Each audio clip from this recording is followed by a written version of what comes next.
Hi, good morning. Welcome back to our channel. So ngayon, ayan, biglang umuulan naman ng malakas. Eto, hatid ko uli si Jamie. Pero hindi kami sa McDonald's magbe-breakfast ngayon. Kasi, nung palis na kami, biglang si Sarah nagsabi, papahatid daw siya sa trabaho niya. So, doon na lang kami sa Tim Hortons na malapit sa trabaho ni Sarah. Yep. Ayan na siya. Singa daw. Ayan. Dito kami sa Tim Hortons. Ayan, may paing naman si Jamie.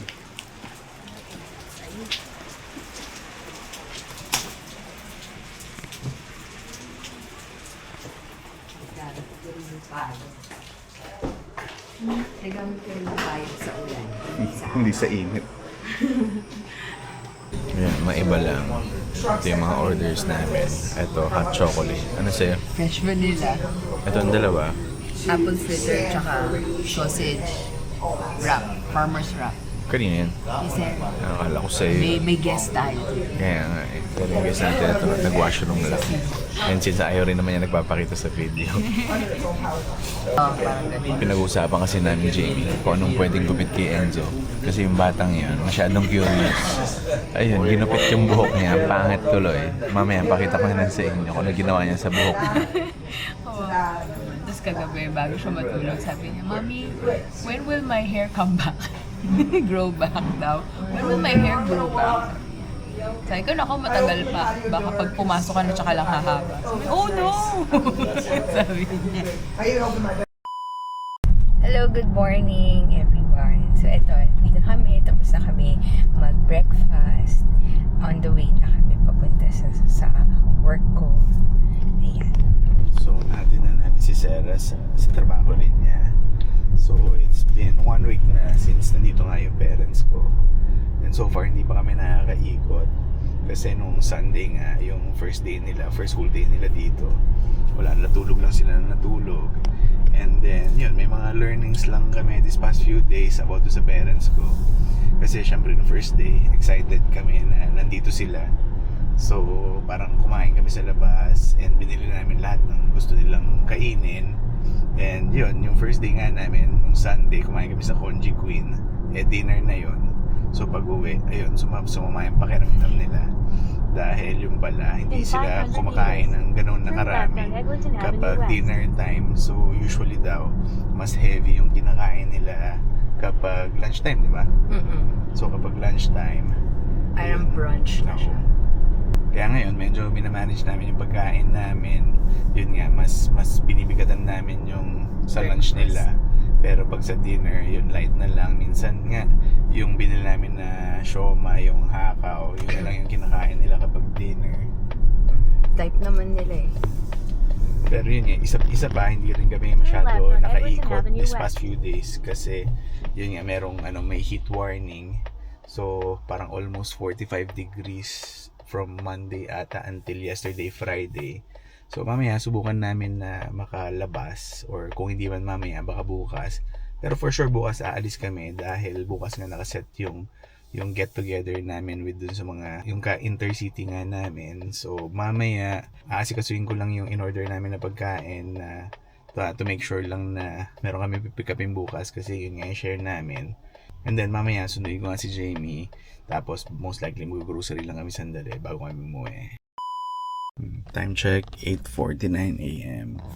So sasaglit lang tayo dito sa TNT dahil naubusan na kami nung sticky rice. So bili lang tayo sandali kasi yun yung nagustuhan ng parents ko na binibreakfast nila. Ayan, kuha lang tayo ng isa. Mag-ready na tayo kasi 9 AM nagbubukas tong TNT. Kaya yan, may mga nakapila na sa labas. So in 1 minute magbubukas na sila. So punta na tayo doon. Mabilis lang naman tayo kasi alam na natin yung bibilhin natin.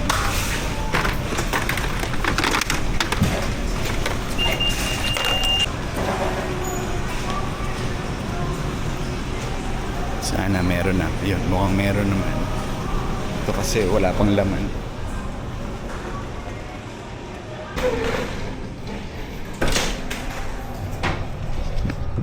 Wala pang 5 minutes tapos na tayo. So, ito lang yung pinamili natin. Ayan, uwi na tayo. Ito na tayo sa bahay.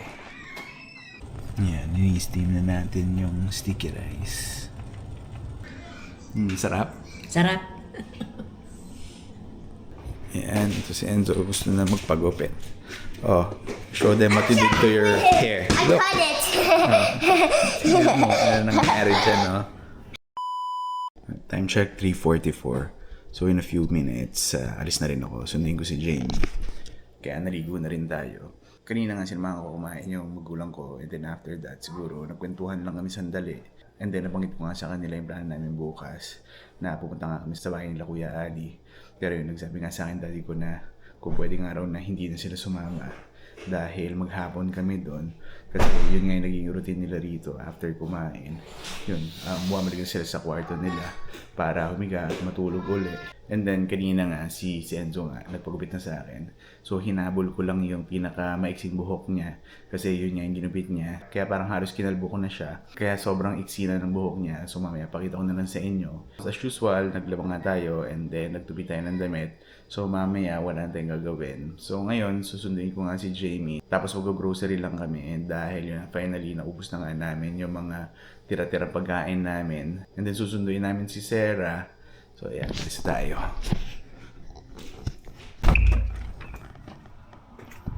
Ayan, medyo maaraw na.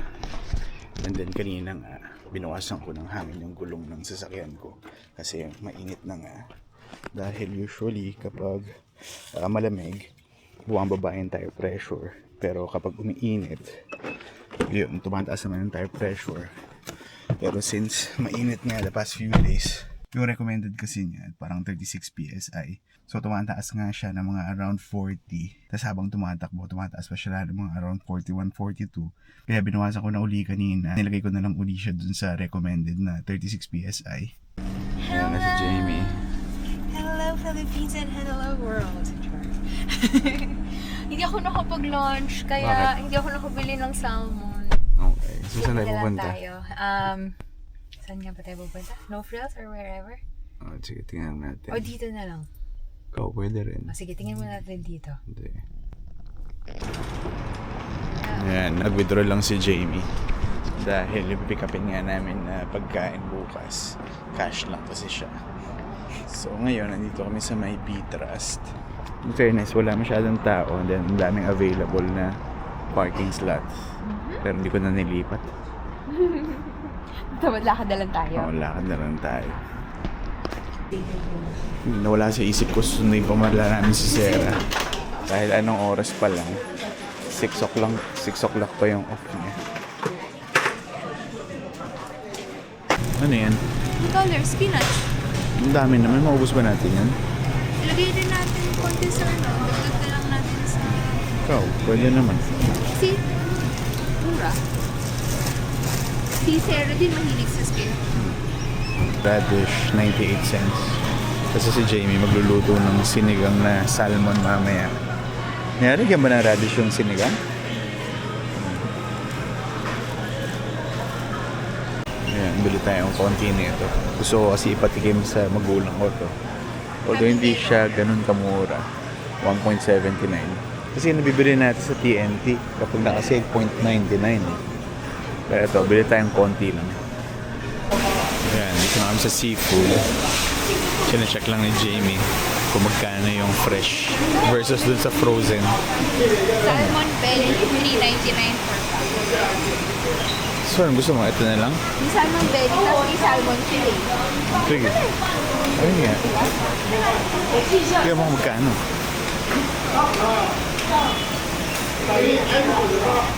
Ito salmon fillet, $6. Pwede na. Sige. Okay na? Magkano yan? 28 20. Ayan, tingnan mo dito. Seabass, $7. per pound. Oo nga. Pero yung kinain natin the last time, magkano? $20 per pound. Pero sa restaurant. Pinahiwa ko na siya ng ganyan. Okay. Ito ba yan? Binibili mo? Sisiga, ito yung binili ko. Baby bangus. Yan kasi gusto nila binibreakfast eh. Dalawa pamilin ko. Magkano isa? 7. Isang pack, 7. No. Dalawa?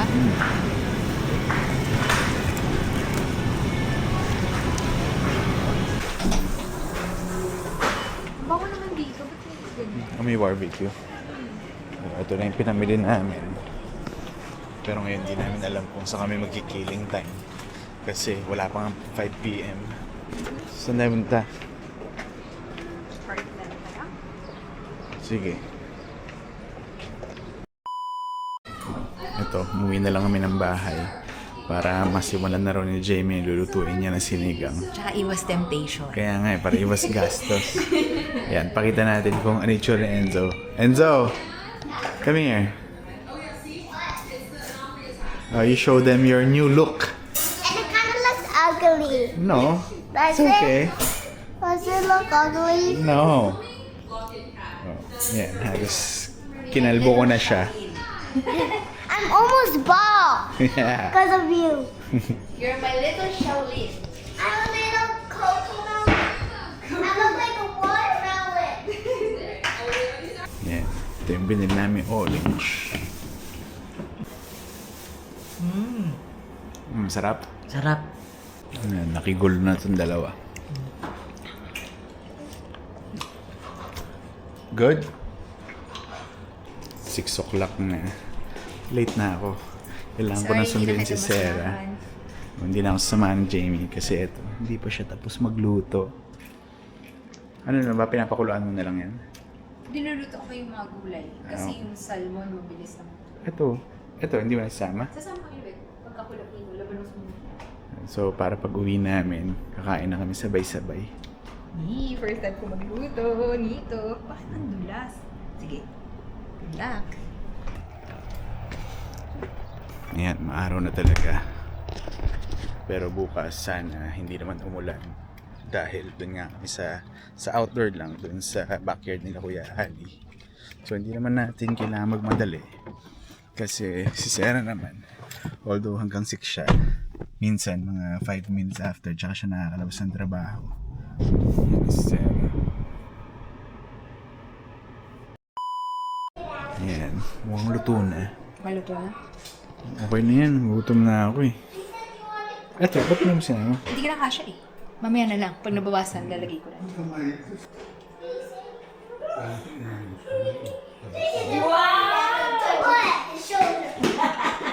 You like it? Ito na yung pinaka-healthy natin na linggo, no? Isda, gulay. Miss ko na nga yung gulay. Wala nang dumating tayo, hindi pa nakakain ng gulay. Hindi pa ba? Ngayon lang pa tayo ng gulay? Hindi. Doon sa na gulay naman tayo, yung seafood vegetable. Ito, may binili kasi kami sa Amazon. Dumating na. Pero usually kasi dito dinideliver sa harap ng bahay nila. So ito.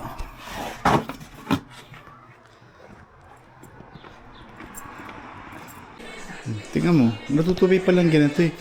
Baka pwede nila iuwi. Gusto niyo iuwi? Natutupi pa lang ganito eh. Eto. Magaan lang. Oo. Ayan. Ito, bat stool. Yan na yung finished product. Tapos na kami kumain, tapos na rin kami maglinis dito sa bahay. And then yung mami ko nga ngayon, naliligo siya dahil tomorrow nga, pupunta kami doon sa get together. Pero since marami kami, para hindi kami magsabay-sabay sa washroom, kaya ngayon na lang siya naligo. And bago nga natin tapusin tong video, gusto ko lang sagutin yung comment ni MyZeng23. So ang sabi niya, I'm happy for you and your parents po. Please make a video na expenses po nila like airfare, insurance, if possible po. I want to invite my parents too, pero my father is 17 na and don't have idea saan pwede kumuha ng insurance, na stroke na po kasi siya twice. Siguro sagutin muna namin yung sa airfare kasi parang 2 months or 3 months na lang prior sila pumunta rito. That's the time na nabili namin yung, yung airfare nila. So, yung pinili kasi namin is yung Eva Air. Actually, marami naman mga ibang mura. Di ba parang yung mga choices? Eva Air, meron Cathay Pacific, meron Korean Air. Pero mas pinili nga namin yung Eva Air kasi yun din na yung kinuha namin kay Francine. Kasi ayaw lang namin magkaroon ng complication. Kasi si Jamie, nung unang bumisita siya sa akin dito, Cathay Pacific yung binili niya. So, yung from the Philippines to Hong Kong, marami namang flight. Pero ang problema kasi is yung from Hong Kong to Toronto, parang I think, I'm not sure, pero ang pagkakaalam ko, isa lang yung flight nila going to Toronto. So yung kay Jamie nga, nangyari, na-delay yung flight niya from Philippines to Hong Kong, kaya hindi niya inabutan yung flight niya from Hong Kong to Toronto. Kaya na-delay siya ng 1 day. Yung Eva Air kasi, di ba, parang wala naman siyang requirement na any visa. Like minsan kapag nagja-Japan ka, kasi meron kasing Philippines to Japan, baba ka ng Narita, and then magta-transfer ka pa sa ibang airport, yung Haneda ata, or vice versa. So minsan kasi nagkakaroon ng complication, nagre-require pa ata sila ng mga transit visa, pero hindi ko na alam ngayon kung paano ba yung sistema doon. Pero kami iniwasan nga lang namin magkaroon ng complication, kaya pinili na lang namin yung Eva Air. Pero yung downside lang talaga ng Eva Air is yung arrival niya dito sa Toronto. Late na, kaya yun si Francine tsaka yung parents ko, nung dumating nga sila, sinundo namin sila mga around 10 p.m. na. So to answer nga yung question, yung bili nga namin dun sa airfare is around 2,500 USD. Pero like na mention namin before sa mga previous videos pa namin, nung dumating nga si Francine, ito kasi si Jamie, meron siyang card sa BPI na yung pinaka-feature niya, ano yun? Is magkakaroon siya ng 0% installment for flights na bibilhin mo through your BPI card plan. Kasi for travel talaga siya. Yun. So, yung naging total nga ng conversion niya, yung 2,000, hindi ko na kasi alam yung exact amount in USD. Pero yung naging conversion niya na lumabas din nga sa credit card is 158,874.15 to be exact. So, ano siya, parang 6 months to pay siya. So, kahit pa paano, hindi siya ganun kabigat dahil, yun nga, hulugan siya for 6 months. Tsaka aside from it, syempre, nag-earn din yan ng points. And then, yan din, yung meron din opportunity para magkaroon ka ng access sa lounge. And doon naman sa insurance, like ako, ganun uli. Kung saan ko kinuha si Francine before, yun na rin yung binili ko sa parents ko. So this time around, yung binili ko sa parents ko is yung coverage niya is 50,000 Canadian dollars na may $500 na deductible, and then meron din siyang pre-existing condition. Kasi just to let you guys know din, yung parents mo are in their 70s na rin. Definitely may mga pre-existing conditions. So, kinuha ko sila dun sa Secure Travel kasi doon ko rin kinuha si Francine before. So, for 77 days, kasi yun yung total days na pag-stay nila rito. So, yung binayaran ko, to be exact, is 1,019.06 pero in Canadian dollars na. Kasi iniwasan din natin dito na bumili tayo. Oo, mas makakakuha tayo ng mas murang travel insurance sa Pilipinas. But ang kasi natin, ang nakakatakot kasi sa posibleng mangyari is yung pag-claim. Kasi we've heard a lot of stories din from our friends na nahirapan mag-claim, 'di ba? Hindi nga nahirapan hindi naka-claim. Kasi meron nga akong kaibigan dito, pero hindi ko na sasabihin kung sino. So, hindi ko alam. Nanonood din siya ng channel ko. Kasi nagpunta siya dito for a visit. And then, unfortunately, nagkaroon siya ng minor major surgery. Major surgery, appendicitis. So, parang around $10,000 ata yung binayaran niya. Yes. Pero, meron kasi siyang insurance na kinuha niya sa ibang country. Sa ibang country kung saan siya nanggaling. Yun nga. Pero, unfortunately, yun nga, hindi siya naka-claim. Hindi na yung claim niya. So, yun yung mahirap. Oo nga, mas nakatipid ka when it comes to the premiums. Pero, yun nga, paano na, when you want to claim it, diba, mas mahirap. Yeah. Actually, marami ka namang options na pwede pagkuhanan ng insurance. Kasi meron yung Manulife, merong Sun Life. Actually, marami pang iba. I-search mo lang sa internet. Pero doon nga ako nag-end up doon sa Secure Travel dahil yun yung kahit pa paano, medyo affordable. Yan. So, by the way, ayan, na yung mami ko. Bagong ligo. Yan. Congratulations! Mag-shoutout ka. Hi! Hi sa mga Nice meeting kapatid you. mo. So, ayun, isa sa mga factors na iniisip namin bago namin binili yung tickets nila coming here is yung connecting flights. Kasi kami na-experience namin yung pagpunta namin dito kasama yung mga bata, dalawa yung connecting flights namin. Manila to Narita, and then from Narita going to Newark, New Jersey, and then from New Jersey papunta dito sa Toronto. So parang dalawang beses kaming lipat ng airplane. Oo, So, ay mas mahirap kila mami Oo. kasi syempre may edad na, mas mahirap palipat-lipat. Kaya nga. Ideally, yung Philippine Airlines na direct flight, pero syempre mas mahal yun. So ayun, sana nakatulong kami sa sa question mo at mas nakapagbigay ng structure or clarity kung ano yung saan ka magsisimula. Yan na-experience namin, sana makatulong din siya sa pagdating ng mga magulang mo dito sa Canada. Yan. So, ito, mami ko, nakaligo na. And then, na-convince naman namin sila na sumama bukas dahil kanina nga, parang dadalawang isip sila. Ano, sasama na kayo bukas? Ako sasama. Okay lang sa akin. Ayun. Si Daddy, huwag na pilitin niya. So, bukas, ganun nga, punta nga kami dun sa get-together namin. So, in the morning, siguro mag-breakfast lang kami ng konti. And then, punta kami, pipikapin nga namin yung in-order namin na pagkain. Siguro dadating kami doon mga around 1 p.m. Pero hindi ko lang alam yung mga kasama namin kung anong oras magsisidatingan. Doon sa group chat namin kanina, parang majority maaga dadating. Dahil Sunday nga tomorrow and the following day may pasok pa. So, samahan nyo na nga lang kami bukas. Siguro hanggang dito na lang muna uli. So, again, thank you for watching and I'll see you in my next video. Bye!